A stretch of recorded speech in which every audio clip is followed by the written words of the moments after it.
네, 안녕하세요. 김태현 매니저입니다. 자, 여러분들 시장이 조금씩 반등이 좀 나와주고 있는데요. 지금 시장의 특징들을 좀 보면은 최근에 좀 많이 빠져 있었던 종목들이 좀 올라가고 있고요. 최근 개별 종목 장세에서 좀 강세를 보였던 기업들, 일부 기업들은 좀 쉬어가는 흐름을 보여주고는 있습니다.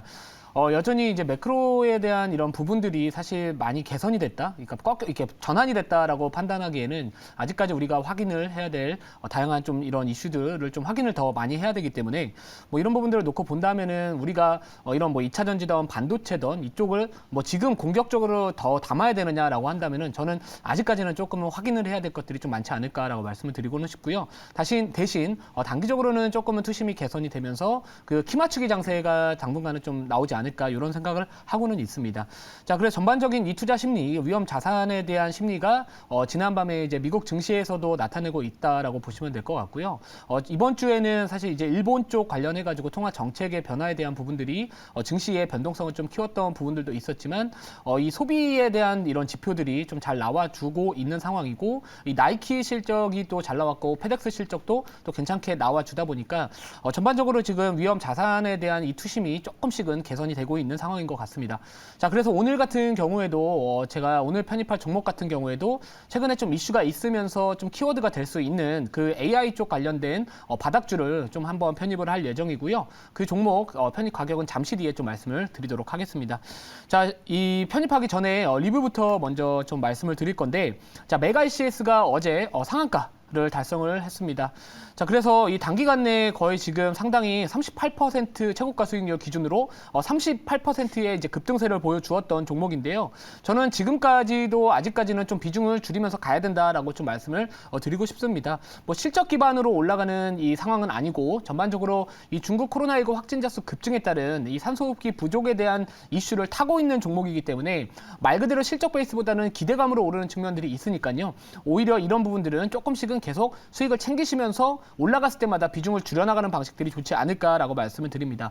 자, 지금 시장 상황만 놓고 본다면, 지금 자리만 놓고 본다면은 뭐 아직까지는 뭐 추세가 꺾였다라고 하기에는 좀 이른 거는 맞습니다. 왜냐하면 어제 상한가 감에도 불구하고, 그리고 이 반도체 쪽이나 이런 최근에 많이 빠졌던 기업들의 수급이 일부 이동함에도 불구하고 지금 정도의 자리를 버텨주고 있다라는 부분은 아직까지 시장에서 주목을 받고 있지 않나 이런 생각을 좀 할 수 있기 때문에 뭐 전략 매도보다는 일정 비중은 조금 갖고 가시는 전략이 좋을 것 같고요. 그리고 지금 분봉 흐름을 제가 보여드리고 싶은데, 자, 보통 이 30분봉 차트를 저는 보고 있습니다. 이 30분봉 같은 경우에는 우선은 단기적으로 좀 이 과매수 구간에, 과열 구간에 좀 진입을 한 상황에서 조금 눌려 있는 상황인데, 우선은 지금 제가 봤을 때는 이 30분봉 상에서 이런 2평선이죠. 22평선, 이 노란색 선을 우선은 이탈했었을 때는 또 일정 부분 또 매도를 해주시는 전략, 그러니까 조금 더 주기를 일봉이나 주봉을 보시기보다는 조금 더 앞으로 짧게 보시면서 대응을 해주시는 게 조금 더 좋지 않을까라고 말씀을 드리고 싶습니다. 자, 지금은 우리가 더 큰 수익을 기대하려고 하는 그런 공격적인 투자 성향보다는 수익을 지키려고 하는 방식이 오히려 시장에서 조금 더 효율적인 결과물을 만들어낼 수 있다라고 생각을 하고 있기 때문에 이 부분 좀 잘 참고해 보시면 좋을 것 같고요. 또 다른 종목 같은 경우에는 이제 코난 테크놀로지입니다. 이 종목 같은 경우에도 제가 단기간 내에 또 이렇게 급등이 나와주면서 좋은 기업을 갖고 있는 기업이고, 최고가 기준으로 수익률이 단기간 내 22%까지 급등을 했던 종목입니다.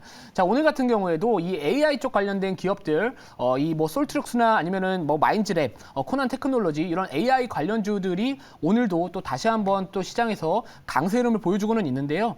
우선 제가 말씀드렸지만 지금 요 구간에서는 좀 그러니까 매물대 벽에 조금 갇혀 있을 수는 있기 때문에 우선은 항상 지금 시장은 언제 꺾일지 모르는 시장입니다. 그러니까 내일도 당장 시장이 갑자기 변화할 수도 있는 시장이고요. 자, 그리고 이 PCE 지표, 개인 소비 지출에 대한 이런 물가 지표를 또 발표를 앞두고 있는 상황이기 때문에 우선은 수익기에 줄 때 항상 지금은 실현을 일부라도 좀 확정해 두자, 이런 방법들이 시장에서 조금 더 내 계좌를 지킬 수 있는 방법이지 않을까라고 말씀을 드리고는 싶습니다. 뭐 아직까지 뭐 5일선 이탈하는 거 없고요. 전반적으로 AI 쪽 관련된 최근에 좀 이슈 부각 그리고 관심도가 많이 증가하고 있는 상황이기 때문에 뭐 아직까지 뭐 전략 매도 이런 부분들보다는 아까 말씀드렸듯이 뭐 분봉이나 그런 부분들을 조금 더 짧게 보시면서 주요 이동평균선들 좀 짧게 이탈하면은 조금씩 챙기시는 전략이 좋지 않을까, 이렇게 말씀을 드리고 싶습니다. 자, 그러면 이제 오늘 편입할 종목도 AI 관련된 기업이다라고 보시면 될 것 같고요. 종목명은 편입 가격은 7,650원, 그리고 종목명은 핀텔이라는 기업입니다. 자, 핀텔 같은 경우에도요, 이제 고해상도 영상 무손실 분석 기업이다. 그러니까 AI 쪽 관련된, 영상 쪽 관련된 이 솔루션 기업이다라고 보시면 될 것 같은데요. 자, 제가 항상 이 종목을 편입을 하면서 제일 중요시하게 생각을 하는 게 이 시장의 관심도입니다. 그러니까 지금 시장에서 관심을 받을 수 있으면서 주가의 위치, 즉 차트의 위치가 부담이 없는 기업들을 선호를 하고 있는데요. 제가 이전에 코난 테크놀로지 같은 기업, 그리고 뭐 케어젠이라는 기업, 그리고 메가CS라는 기업, 대부분이 다 이슈가 크게 부각받기 전에, 그리고 최근에 그러니까 이유가 있어야 되는 기업들을 좀 편입을 해가지고 단기간 내에 급등 수익을 챙길 수 있었던 게 바로 시장의 트렌드에 부합했기 때문입니다. 자, 그래서 동사 같은 경우에도 최근 뭐 이런 AI 챗봇 쪽 관련해가지고 지금 이 AI의 기업들에 대한 시장의 좀 판단, 이 프리미엄을 좀 주고 있는 상황이기 때문에 지금 시장에서 관심을 가질 수 없는 기업들은 오히려 소외당할 수 있습니다. 그러니까 투자자들이 지금 단기 트레이딩에 대한 이런 자금들이 상당히 지금 많이 왔다 갔다 하고 있는 상황이기 때문에 뭐 이왕이면은 우리가 매매를 한다면은 조금은 관심받을 수 있는 내에서, 그리고 차트의 위치가 이격 자체가 그게 부담이 없는 자리에서 투자를 해야 우리가 손절을 좀 짧게 잡을 수 있으면서 익절을 좀 크게 잡을 수 있는, 어떻게 보면 손익비가 높은 매매를 할 수 있지 않을까라고 말씀을 드리고 싶고요. 1차 목표가 먼저 말씀을 드리면은 1차 목표가는 8,200원이고요. 자세한 가격 전략은 자료 설명드리고 나서 다시 질문 받아보고 말씀을 드리도록 하겠습니다. 자, 종목명은 핀텔이라는 기업입니다. 자, 이전에 최근에는 이 핀텔 같은 경우에도요, 이 사우디 관련해가지고 또 이슈를 한번 부각을 받았던 이력이 있습니다. 자, 사우디 스마트시티 협력 소식에서 상승을 하기도 했었는데요. 자, 이 네옴시티 쪽 관련해가지고는 뭐 이런 다양한 신기술을 도입을 해가지고 최첨단 도시를 개발을 하기를 원하고 있습니다. 그 안에는 이 스마트시티에 대한 부분들도 당연히 이슈 부각을 받았었던 것이고요. 자, 동사 같은 경우에도 사우디의 에이벡스 솔루션 판매건으로 수출 및 협업을 진행해봤다. 이런 이력, 그리고 김동기 핀텔 대표이사가 4년간 사우디아라비아에서 조인벤처 사장을 뭐 역임한 이력들이 있기 때문에 뭐 이런 부분들이 이제 사우디 관련주로서 좀 부각을 받았다. 뭐 앞으로 이 네옴시티 쪽 관련해가지고는요, 물론 지금은 시장에서 조금은 소외되고 있는 이런 테마이기는 하지만 뭐 올해뿐만 아니라 내년에도 계속해서 네옴시티 쪽 이슈는 한 번씩 부각을 받을 가능성이 높기 때문에 뭐 이런 부분들도 한번 참고해 보시면 좋을 것 같고요. 자, 다음 자료 볼게요. 자, 이 매출에 대한 부분들도 한번 보시면은, 자, 올해뿐만 아니라 내년 그리고 내후년에도 이 매출 성장률이 상당히 급격하게 증가할 것으로 예상이 되고 있는 기업입니다. 자, 동사 같은 경우에는 이 공모 당시에 이 기관 수요 예측에서요, 또 나름대로 또 상당히 또 좋은 경쟁률을 좀 보여주었던 기업이기 때문에, 자, 기관들도 관심 있게 지켜본다라는 그 기업들은 그 성장성이나 기술력에 대한 부분들을 어느 정도는 증명을 하고 있지 않나, 이런 생각을 좀 하고 있고요. 자, 다음 자료 볼게요. 자, 그리고 이제 스마트시티 쪽 관련해가지고 이제 동사 같은 경우는 영상 분석 쪽 관련된 AI 영상 분석 쪽 관련해가지고 상당히 또 좋은 기술력을 갖고 있는 기업입니다.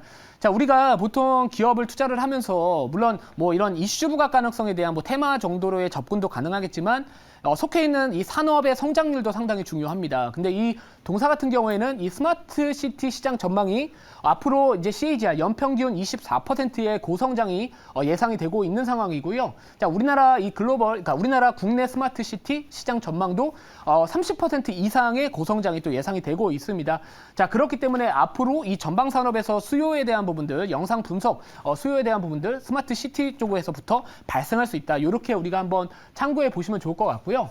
자, 특히나 이 국내 영상 분석 시장 전망을 보시면은 2020년도부터 2024년도까지 연평균 20% 이상의 고성장이 예상되고 있는 그 산업에 속한 기업이니까 충분히 우리가 이 바닥에 있는 기업이면서, 또 물론 최근에 오버행에 대한 이슈 부각받으면서 조금은 주가가 눌림이 나왔던 경우도 있지만 지금은 이 AI 쪽 관련된 기업들이 나름대로 시장에서 주요 키워드로서 주목을 받고 있는 상황이기 때문에, 자, 주가 바닥에 있고요. 그리고 어제 거래량도 조금은 이전보다 좀 작게 나왔기 때문에 뭐 충분히 한번은 반등 나오지 않을까, 이렇게 말씀을 드리고 싶습니다. 자, 그러면 질문 받아보고 가격 전략 제시를 해드릴게요. 네, 뭐 사실 그 오늘 저도 이름은 봤는데 이 종목을 자세히 들여다보지 않았는데 아무튼 완전한 좀 신산업에 가까운 그런 종목이 아닐까 싶어요. 그래서 새해는 아무래도 뭐 경기도 좀 그렇고 그러니까 어쨌든 그 경기를 타지 않는 아예 그 신산업이라든지 또 뭐 콘텐츠 관련 종목들의 경우에도 실적이 좋거든요, 내년에. 그래서 그런 흐름과 발맞춰 봤을 때 상당히 좀 좋은 자리라고 생각되는데 이제 단 그 인공지능이라고 하는 그런 좀 섹터가 최근에 뭐 ETF라든지 이런 것들이 이제 출시되거나 또는 그런 수급적인 요인들이 좀 들어오면 더 좋을 것 같은데 그 부분에 대한 전망은 어떻게 되시는지 의견 궁금합니다. 네, 그 AI 쪽 관련해가지고는요, 사실 실적이 좋은 기업들이 많이 사실 없었습니다. 네네. 근데 이제 요즘 들어가지고 특히나 이제 AI 챗봇 쪽 관련해가지고 이제 뭐 구글을 뭐 대체할 것이다 막 이런 이야기들이 나와주고 있는데 어떻게 보면 이제 그러니까 산업의 패러다임의 변화 네. 움직임이 이제 어느 정도 또 AI 쪽으로 많이 이동을 하고 있다라고 볼 수 있는 상황이고요.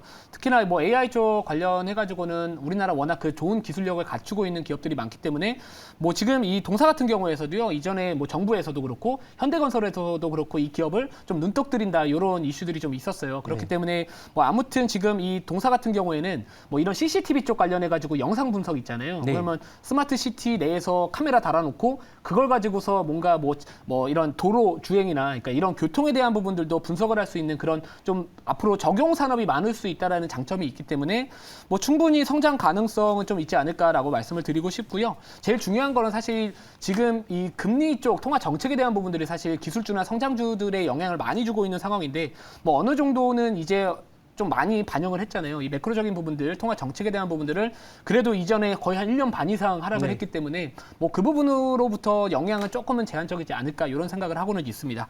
자, 그래서 이제 1차 목표가 다시 한번 말씀을 드리면은 8,200원이고요. 2차 목표가 9,200원, 그리고 손절가는 6,800원 말씀을 드리도록 하겠습니다.